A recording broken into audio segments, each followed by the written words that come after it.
Israël et l'Iran se sont livrés à des affrontements militaires directs et à grande échelle qui ont exacerbé les tensions au Moyen-Orient. Ils font craindre une guerre régionale plus large. La Russie a annoncé qu'elle ne se limiterait plus unilatéralement dans le cadre du traité sur les forces nucléaires à portée intermédiaire, après que les États-Unis ont procédé à leur premier essai terrestre d'un missile à portée intermédiaire.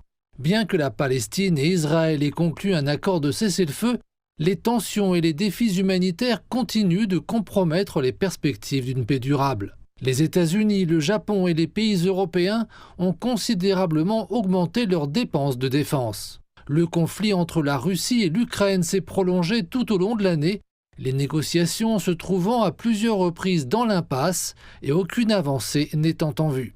Le Cambodge et la Thaïlande se sont affrontés lors d'affrontements frontaliers dans le cadre d'un conflit territorial de longue date en Asie du Sud-Est. L'OTAN a organisé l'exercice Steadfast Dark 2025, de grandes manœuvres militaires conjointes avec un déploiement important de troupes et des systèmes d'armement avancés. L'Union européenne a dévoilé son plan Rearm Europe, dont l'objectif est de renforcer les capacités de défense collective et de stimuler l'industrie militaire du bloc.